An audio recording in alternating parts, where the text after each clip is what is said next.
If the book of Hebrews ever confused you or made you afraid, it's because it was taught wrong. Hebrews isn't scary, it's just misunderstood. It wasn't written to believers who were resting in Jesus. It was written to Jews who knew about Jesus but wanted the law instead. They believed in Jesus. They believed who he was and what he did, but they didn't trust him enough to leave the old system.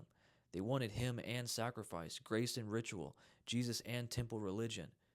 And Hebrews was written to say one thing. You can't mix the law and Christ and call it salvation. That's the whole book. That's the context. So let's talk about one of the verses everyone quotes in fear. If we go on sinning deliberately, there no longer remains a sacrifice for sins. This isn't about a Christian struggling with sin. This is about people rejecting Jesus as the final sacrifice and going back to blood, animal blood. The writer isn't saying you sin too much. He's saying if you reject Jesus as the final sacrifice, there is no backup plan. There's no other altar, no other lamb, no other blood, no other rescue.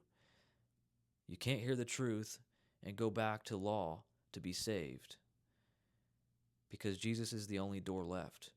Hebrews isn't threatening believers who trust in Jesus with losing salvation. It's warning religious believers that returning to the law is rejecting the only thing that can save them. They heard about Jesus and believed it, but they didn't trust in his finished work to save them. That's the whole thing. The other scary verse in Hebrews says it's impossible to renew them to repentance. And that isn't talking about Christians who mess up. It's talking about people who believed who Jesus was, knew about him, but publicly rejected his truth to return to religion. That's hearing truth and replacing it. They weren't falling into sin. They heard truth and walked away from him. That's what Hebrews is confronting. Hebrews isn't about losing or forfeiting salvation.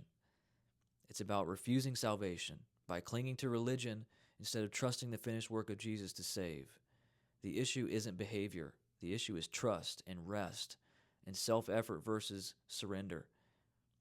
This is why Hebrews ends with, let us enter his rest. Not work harder, not fear more, not examine yourself to death. Enter rest. Hebrews is a rescue letter.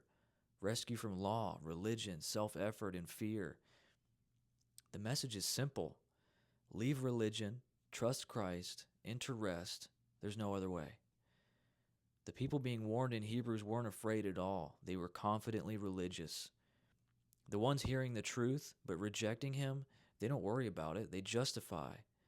If you're trusting Jesus, resting in his work, and leaning on his grace, Hebrews was written to protect you, not condemn you.